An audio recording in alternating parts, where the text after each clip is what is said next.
episode of Super Reaction Bros. I'm Kristen. I'm Christopher. And on today's episode, Christopher plans on hurting himself emotionally. Because for some reason, he thought it'd be a great idea to torture himself as we do the cinema sins for everything wrong with Coco in 14 minutes or less. So, Coco's a really great movie. Yes, it is. I just want to find out. I have to suffer about to find out what they thought what things are wrong with it. I do not want to be you. Sometimes I really don't. So I don't want to be you either. Sometimes too. Agreed. So let's take a look at this. Yeah, let's dive right into this again for everything wrong with Coco in 14 minutes or less. So here we go.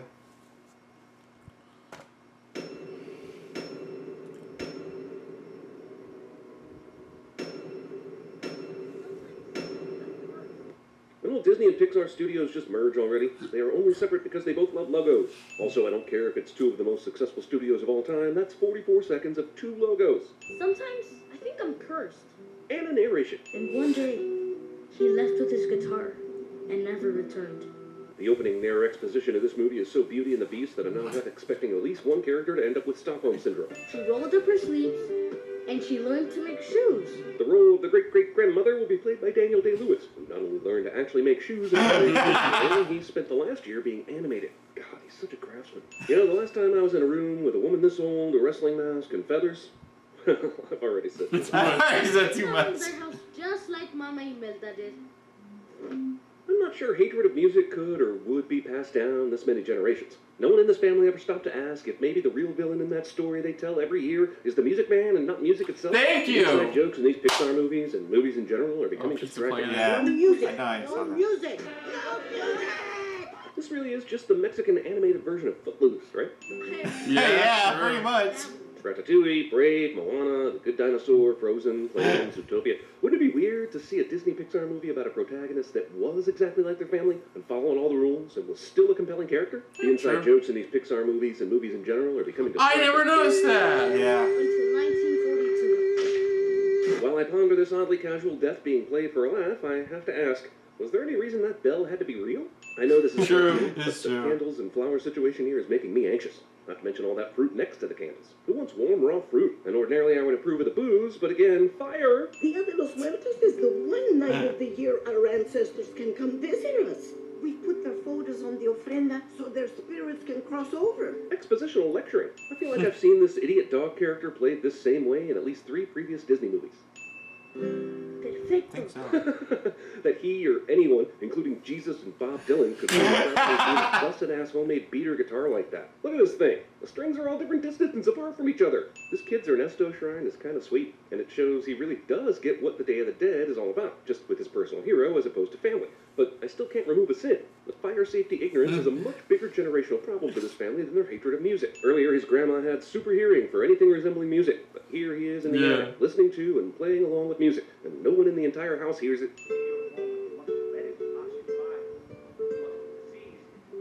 I will also take a sin off because of how well this movie portrays Miguel's genuine, deep love of every note, a trait I've only ever seen in the very best and purest musicians. Sure, he can sneak out, but his family celebrates this event together, and they're going to notice him missing.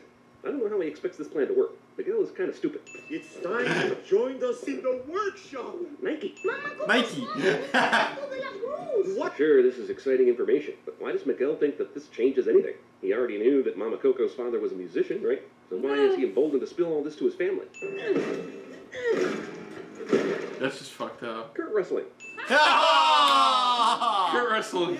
Well, I yelled at him a couple times. That's probably enough to convince him to come back. No need to chase after him. Yeah. How is the guitar not crushed along with Ernesto by that Tim Burton's Batman bell? That kid is 65 pounds tops. The only way that lid moves here is if it's greased. Granted, we're about to experience spirits and magic and supernatural, but that guitar being in tune is going to end up being the #1 thing that bugs me about this movie. Also, Coco and the Six Strings. Coco and the Six What? Strings. Were there people who heard a strum drawn rapidly here with flashlights? Come on, Miguel. It's okay. How the would Julio know this? Sure, they are able to get back and forth today, but they have no clue what's happened to Miguel, and this could potentially kill him dead. Ah, I see heaven was designed by Dr. Seuss. Hey, so Christo, I've wanted to take a sin off for the unbelievable animation about 5 times already, and the movie's finally broken me. 2 cents off. Oh! Yeah! Anything to declare. You mean to tell me I've got to put up with f***ing customs even After a bit, The shit! boys just know that the bridge won't allow anyone to cross over? Why do they even bother trying to stop Hector? That devil That's true. box tells you nothing but lies. Cambridge Analytica. Dante doesn't have any. Oh! Oh, shit. Old-timey I'll explain that later. guy would be excellent at CinemaSins. Give your family's blessing and everything should go back to normal. But you gotta do it by sunrise. Who's making up the rules on all this Your hand. His finger is Back to the Futuring. Should we tell him there are no restrooms in the land of the dead? There are no restrooms, but there are pet allergies. Should lock you up for the rest of the holiday. But my shift's almost up, so I'm letting you off with a warning. So, is there law and order in the land of the dead all the time, or just during the Day of the Dead? And regardless, what's the judiciary system based on? Do they use the same laws as the living? If so, what replaces the death penalty for particularly egregious acts? Yeah, true that. Nice gag, solid joke. Why does he even have eyeballs? Sure, her spirit guide is a horned panther dragon. Okay, but they said earlier the spirit guides help the spirits find their way, not help find their missing living That is descendants who are true. escaping in Deadland. Why does a spirit guide even have any human-finding talents anyway? Who has that pedal Miguel touched? But why the f*** is Pepita taking flight? The cat just ran down the road a few seconds ago, and Pepita apparently has his scent already. Seriously, they should have given this dog a story credit. What the f***? What the fuck? He choked on some chorizo! This land of the dead still celebrates the rich and famous from life, like Ernesto and his tower party going on right now. But this place also bullies and mocks people who choke to death in life. And all I can think about now here is where exactly Jimi Hendrix would land on the social scale. Also, they're mocking this guy for choking to death, but Ernesto gets a celebrity pass against afterlife bullying, even though he died by falling Mexican Liberty Bell. If you really want to Sure. get to Ernesto, there is that music competition at the Plaza de la Cruz. Winner gets to play at his part. Not only is everything in this room expositional fodder for Miguel's journey, there's an extremely convenient music festival that would allow him to meet De La Cruz. Also, this is the second major music competition in this movie, and while it's not the movie's fault, the Pitch Perfect series has really worn me out on that kind of thing. Oh. Like the time you promised to bring back my band, or my mini fridge, or my good napkins, my lasso, my femur. Okay, first of all, you lending your femur is on you. I don't care if this guy is the Homer Simpson of borrowing neighbors. Never lend out bones, crucial to motor function. Second of all, how in the name of voodoo witchcraft did you use any kind of twine string tying device to secure this pipe to this bone in this manner? Look, movie, you can't have Miguel take down a tune guitar that hadn't been touched in over 100 years and play it with it being perfectly in tune, and then later show me someone casually tuning a guitar before playing it. Either guitar tuning matters in this movie, or it does not. Sure. Good Another point. sin off for the movie again getting gifted guitarists right. Every single one I've ever met can wow me with their own playing in one moment, but sit in awe at the talent of another player in the next. Ah, take off one. There you go. Knuckles they drag on the floor. Those aren't the words. Children present. Classy, Pixar. This is one of those jokes for the parents studios like to sneak into kids' movies, but in this case, the kids will actually get the joke, which is concerning. Yes. Yes. Cheetor Owen waits Toyota until the exact moment Hector and Miguel show up, just so Hector can explain how this works. Shouldn't the tequila be running through Hector's skeleton and hitting the floor? I never thought I'd say this, but Barbosa from Pirates of the Caribbean is It's more believable than that guy. What happened? He's been forgotten. Okay, so he's living in a hammock in this part of the Deadland for those who never get their picture put up during Day of the Dead. Fine. But now that he's been entirely forgotten, he disintegrates? So many questions, but chief among them, who the f*** was thinking about this guy in the last couple decades but not putting his picture up? Because that guy is a douche. When there's no one He's a left in the douche. living world who remembers you, you disappear from this world. We call it the final death. Cool. And then what happens after Final Death? Final Death Land? How many layers are there? All memories, they have to be passed down by those who knew us in life. Well, I find that to be some bull. My memories aren't good enough or powerful enough unless I've talked about them ad nauseum around enough friends that one of them still remembers the stories. Also, this movie that is clearly pro-family, fine, that is cool, is so pro-family they risk alienating people who don't have a lot of siblings or those that choose not to have children. A minority, yes, I'm just saying, movie is outright suggesting I should have kids and tell them all my stories. And if I'm honest, kids give me panic attacks, but I still have good stories. Like talk about how the Land of the Dead, but not Final Dead, has electricity. If I can't go out there and play one song, how can I call myself a musician? Never stop Britney Spears, dude. Awesome. I legit applaud this movie for having Miguel kick ass in his first performance. I get it, and I love it. But when he spin dances 6 feet left of the mic, his voice continues being projected as though he were still in front of the mic. I'm sorry, I can't let that slide. You bothered to put a microphone in Deadland and carry that through, movie. Have you seen a living boy? Have you looked at the stage of the arena? I know, right? In the same outfit as when he left you guys. Huh. Apparently pretending to be dead gives you a zoom and enhance superpower. You don't want to help me. You only care about yourself. Even Pixar isn't immune to shoehorning in a protagonist argue and separate before the climax of the movie cliche. God, does every movie have to do this Flying magical beast combination somehow can't get through a narrow staircase in the Land of the Dead. I'm honestly clueless on the rules of this movie, and that's a problem worth mentioning, even though the average viewer glosses over it. That's what family's supposed to do. Support you. But you never will. Sick burn, kid. Well, I guess I'll let you run off to your concert, even though I have a magic spirit animal that could easily intercept you on the other side of the room. I know, right? Using a super powerful spirit animal to serve fucking hors d'oeuvres? Dead mouse. Nobody Dead knows mouse. this It is I, Frida Kahlo. It is an honor, senor. Gracias. This works. Also, how did Hector get the dress back from security? My great-great-grandson. Do they honestly have time for polo? Isn't Miguel on a mission that is time sensitive? It's true. It's true. I am sorry to see you go, Miguel. It's at this point that movie prematurely gives the twist away, considering there's 30 minutes of runtime left, and there's no way this will actually... That's true. That's Don Hidalgo's toast.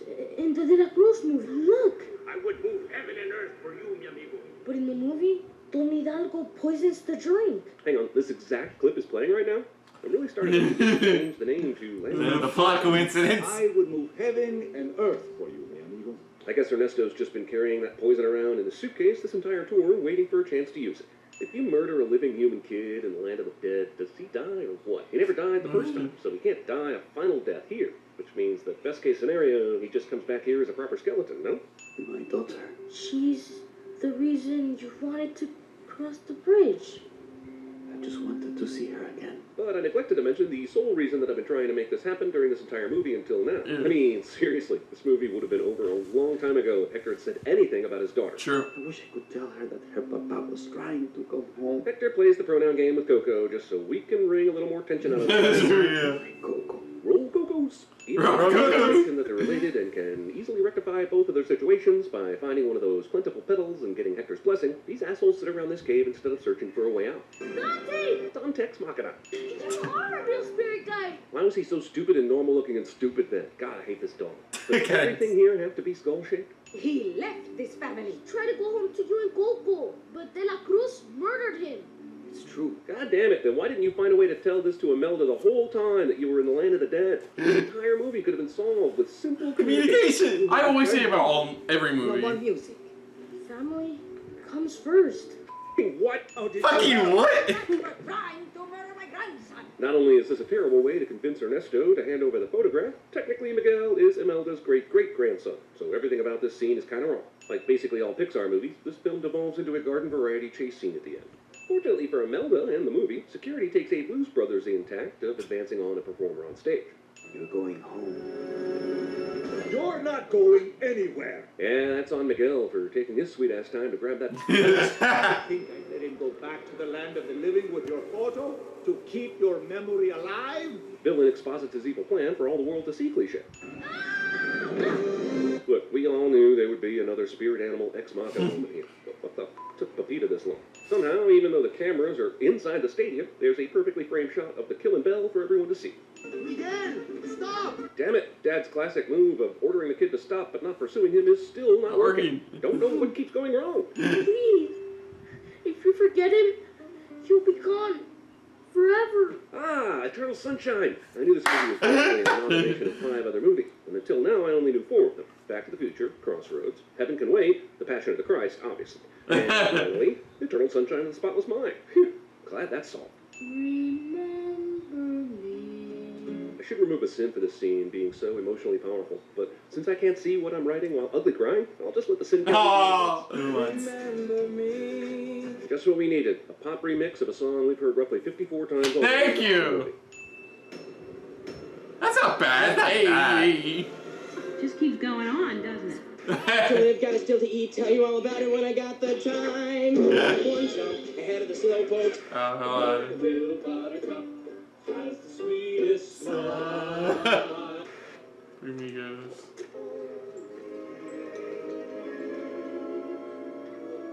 Ah, see for Wally. For Wally. Here, let me help you. Thanks.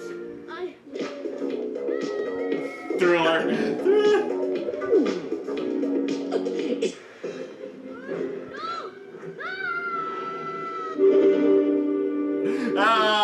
De la Cruz always said, Carpe diem. Seize the day.